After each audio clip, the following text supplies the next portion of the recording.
देखो नमस्कार दोस्तों, स्वागत है हमारे इस YouTube चैनल पर। हम कोशिश कर रहे हैं कि आपको जो है कुछ क्लास 10 का जो भूगोल का बुक है उसको हम आपको समझाने का।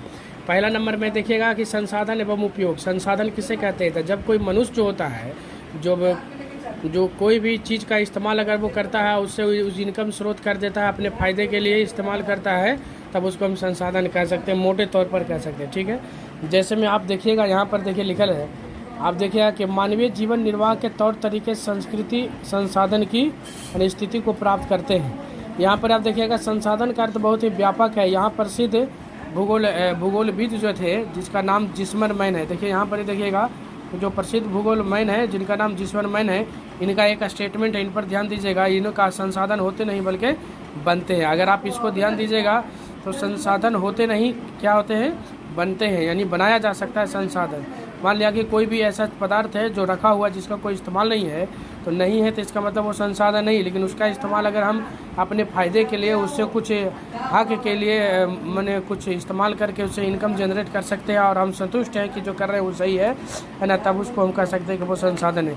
वर्तमान परिवेश में सेवा को भी संसाधन माना जाता है। कोई गायक या कवि जो है, अगर चित्रकार जो है क्या करेगा, अपने क्रियाकलाप से धन अर्जन या स्वयं को संतुष्ट करता है, तब उसको हम क्या कर सकते हैं कि वह जो क्रियाकलाप कर रहा है वो संसाधन का काम कर रहा है। ठीक है, जैसे में हम लिखे हैं यहाँ पर देखिए, अगर मान लिए सेवा भी एक प्रकार का संसाधन का काम कर सकता है। बैंकिंग वाला काम जो होता है, यातायात होता है, बीमा होता है, शिक्षक जो काम करते हैं वो सब जो है संसाधन का काम करते हैं, वो उससे भी संसाधन का इस्तेमाल होता है। जैसे इसमें देखना है, कहता है कि अगर मान लिया जाए कि कवि का जो रचना है, चित्रकार का चित्रकारी, गायक का गायकी, अगर इससे वो अपना जीवन भरण पोषण करता है और उससे संतुष्ट है, और तब उसको संसाधन कह सकते हैं। इस प्रकार से हम लोग जाना।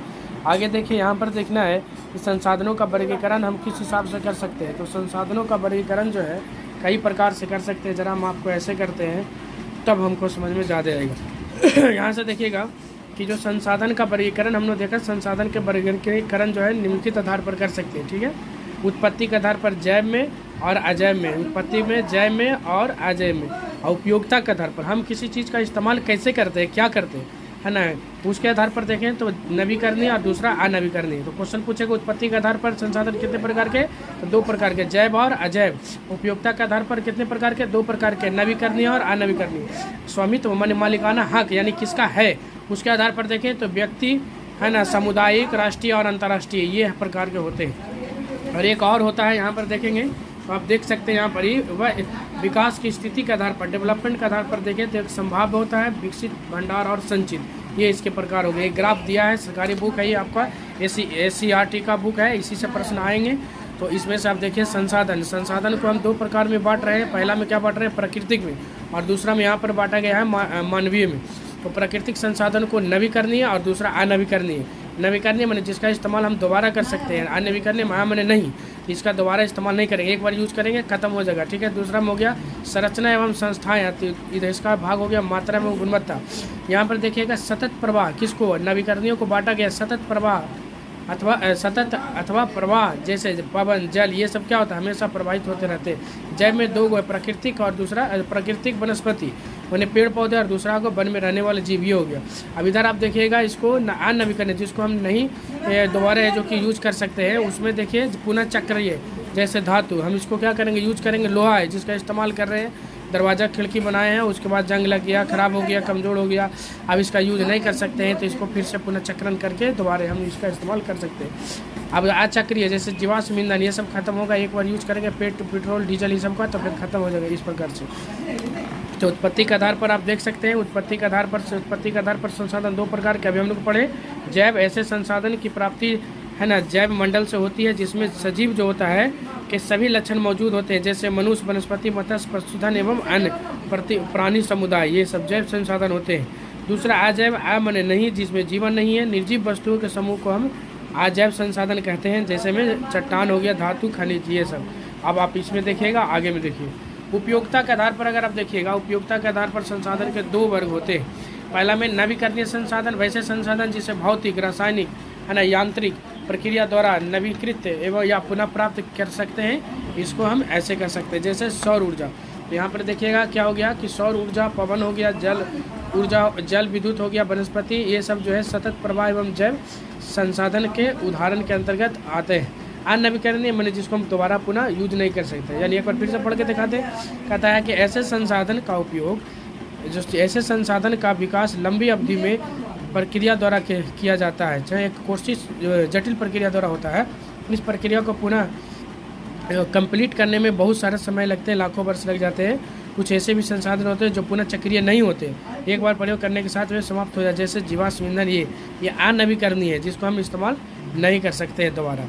देखिए स्वामित्व के आधार पर हम लोग देखे थे, तो इसमें देखें व्यक्तिगत संसाधन, कोई भी ऐसा भूखंड, घर, जायदाद जिन लोगों का निजी स्वामित्व होता है, बाग बगीचा, तालाब, कुएं इत्यादि ऐसे होते हैं जो कि क्या करता है, निजी स्वामित्व पे होते हैं, किसी व्यक्तिगत का होता है। तो इसको सामुदायिक में ऐसे संसाधन किसी खास समुदाय के अधिपत्य में होता है, जिसका उपयोग समूह के लिए सुलभ कर दिया जाता है। ये सब देखिएगा, कोई सामुदायिक भवन है तो वहाँ पर इसका इस्तेमाल जो होता है समुदाय के रूप से किया जाता है। सार्वजनिक पार्क होता है, पिकनिक स्थल, खेल का मैदान होता है, मंदिर, मस्जिद, गुरुद्वारा, गिरजाघर, ये सब जो होते हैं समुदाय के लिए होते हैं। तो ये आप देख सकते हैं, इस प्रकार से सामुदायिक संसाधन के उदाहरण थे।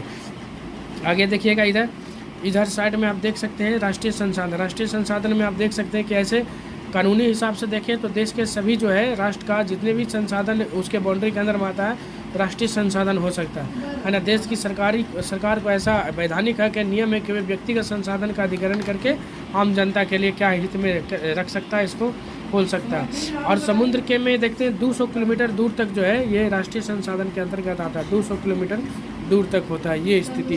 अंतर्राष्ट्रीय संसाधन जो होता है यहाँ पर देखिए 200 किलोमीटर जो है किसी राजनीतिक सीमा के अंतर्गत भूमि, खनिज पदार्थ, जल संसाधन है ना, संसाधन, वन व वन जीव एवं समुद्री जीव, 200 किलोमीटर महासागरीय क्षेत्र तक राष्ट्रीय संसाधन होता है।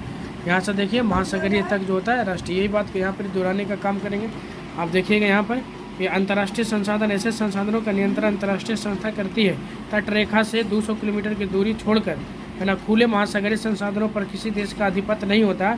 ऐसे संसाधनों का उपयोग सिर्फ अनुसंधान हेतु अंतर्राष्ट्रीय संस्थाओं की सहमति से किसी राष्ट्र द्वारा किया जाता है। देखिए किसी देश की तट रेखा से 200 किलोमीटर की दूरी तक का क्षेत्र अपवर्जक आर्थिक क्षेत्र के नाम से जानते हैं।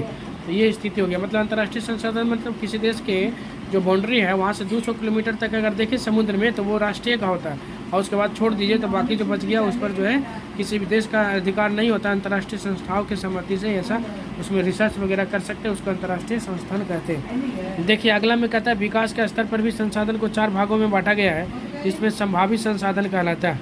पहला में ऐसे संसाधन जो किसी क्षेत्र विशेष मौजूद होते, वैसे संसाधन जो किसी क्षेत्र विशेष में मौजूद होते हैं, जिसे है ना उपयोग में लाए जाने की संभावना रहती है ना, जिसका उपयोग अभी तक नहीं किया गया है ना। जैसे हिमालय क्षेत्र का खनिज जिसका उत्खनन अधिक गहराई में होने के कारण दुर्लभ एवं महंगा है। इसी प्रकार राजस्थान एवं गुजरात क्षेत्र में पवन है ना और ऊर्जा की असीम संभावनाएं, परंतु अभी तक इसका सही रूप से विकास नहीं हो पाया, इसलिए इसका इस्तेमाल नहीं। लेकिन एक पॉसिबिलिटी है कि जो है क्या हो सकता है कि आप जो है इसका इस्तेमाल अभी भी हो सकता है, टेक्नोलॉजी अगर आए तो हो सकता है खर्चीला ज़्यादा ना पड़कर आसान हो जाए तब। गुजरात के भुज में ऊर्जा का आधुनिक उपक्रम बड़े स्तर पर लगाया जा रहा है। विकसित संसाधन ऐसे संसाधन जिसका सर्वेक्षण के उपरांत उपयोग हेतु मात्रा एवं गुणवत्ता का निर्धारण हो चुका है, पूर्व में भी है। नेक्स्ट में हम लोग देख रहे थे, देखिए भंडारण संसाधन ऐसे संसाधन पर्यावरण में उपलब्ध होते हैं तथा मानवीय आवश्यकताओं की पूर्ति में सक्षम है। उपयोग हेतु उपयुक्त प्रौद्योगिकी का अभाव में केवल भंडारित संसाधन न के रूप में देखा जाता है। जब कभी हम देखते हैं जल, हाइड्रोजन एवं ऑक्सीजन का यौगिक है। देखिए जल जो है हाइड्रोजन एवं ऑक्सीजन का यौगिक है, इसमें उत्पादन की असीम क्षमता छिपी है, लेकिन उच्च तकनीकी के अभाव में ऐसे संसाधनों का उपयोग नहीं कर पा रहे हैं। संचित कोश संसाधन वास्तव में ऐसे संसाधन भंडार संसाधन के ही अंश होते हैं। वास्तव में ऐसे संसाधन भंडार संसाधन के ही अंश है जिसे उपलब्ध तकनीकी के आधार पर प्रयोग में लाया जा सकता है। इसका तत्काल उपयोग प्रारंभ नहीं हुआ। यह भी की पूंजी है, देखिए यह भविष्य की पूंजी है, यह भविष्य की पूंजी है। नदी जल में जब जल विद्युत उत्पन्न करने में उपयुक्त हो जा सकते हैं, वर्तमान इसका उपयोग अत्यंत सीमित है। ऐसे संसाधन वन में या बांधों में जल के रूप में संचित है। संचित कोश का मतलब है कि हम इसका इस्तेमाल अभी नहीं कर रहे हैं, लेकिन हम संभावना पॉसिबिलिटी है कि तकनीकी के जब ऐसा कुछ आएगा तो इसका इस्तेमाल हम लोग बहुत अच्छे से कर लेंगे, जो अभी तक नहीं किए। संसाधन नियोजन, संसाधनों का विवेकपूर्ण उपयोग ही संसाधन नियोजन कहता है और कहलाता है। वर्तमान परिवेश में संसाधनों का विवेकपूर्ण उपयोग हमारे सामने चुनौती बनकर खड़ा है। संसाधनों का विवेकपूर्ण दोहन हेतु सर्वमान्य रणनीति तैयार करना संसाधन नियोजन की प्रथम प्राथमिकता। क्वेश्चन पूछेगा, संसाधन नियोजन की प्रथम प्राथमिकता है ना, संसाधन नियोजन जो है प्राथमिकता है, ठीक है। पहला प्रदेश के अंदर पाए जाने वाले खनिजों को उत्खनन एवं भंडारण क्षेत्र की सूची तैयार कीजिए और ग्राफ के हिसाब से याद करने का तैयारी कीजिए कि कौन सा संसाधन कहाँ मिलता है, कुछ इस प्रकार का। संसाधन नियोजन किसी भी राष्ट्र के विकास के लिए ज़रूरी है, जैसे जैसे देश के लिए तो यह एकदम बहुत ज़रूरी है। संसाधन की उपलब्धता में अत्यधिक विविधता के साथ साथ सघन जनसंख्या भी है। आप नीचे में देखिए कि झारखंड में, मध्य प्रदेश और छत्तीसगढ़ देखिएगा तो कुछ संसाधन यहाँ प्रचुर मात्रा में पाए जाते और इसका इस्तेमाल उचित ढंग से हो देश के आर्थिक विकास में, है ना, तो बहुत अच्छा हो भी रहा। यहाँ खनिज एवं कोयला प्रचुर मात्रा में कहाँ जरा सा देखिए, अभी हम लोग देखे थे कहाँ भाई, तो झारखंड में, मध्य प्रदेश में और छत्तीसगढ़ में किसका प्रचुर मात्रा है, तो आप देखिएगा कोयले का प्रचुर मात्रा है। अब उसी प्रकार बिहार की भी चूना पत्थर एवं पाइराइट्स जैसे खनिजों में धनी है। तो बिहार में क्वेश्चन हमसे पूछेगा बिहार में निम्नलिखित में से क्या मिलता है, तो चूना पत्थर एवं पाइराइट जैसे खनिज में धनी है। अरुणाचल प्रदेश में जल संसाधन प्रचुर मात्रा में उपलब्ध है, परंतु कतिपय कारणों से इसका विकास नहीं हो पाया है। देखिए कह रहा है कि राजस्थान में सौर ऊर्जा के साथ साथ पवन ऊर्जा की प्रचुरता है, वहाँ हवाएं बहती है, तेज गर्म हवा बहती है, यानी सौर ऊर्जा बहुत ज़्यादा उपयोग वहाँ कर सकते हैं, लेकिन अभी इस हिसाब से इसका उपयोग हम नहीं कर पा रहे हैं। इसको ध्यान दीजिए। अब चूँकि ये क्वेश्चन बड़ा सा टॉपिक है, दूसरा वीडियो में हम इसको ख़त्म करेंगे। जय हिंद, जय भारत। आप वीडियो देखिए, लाइक सब्सक्राइब कीजिए और जो है हम इसी तरह से पूरा कंप्लीट करेंगे।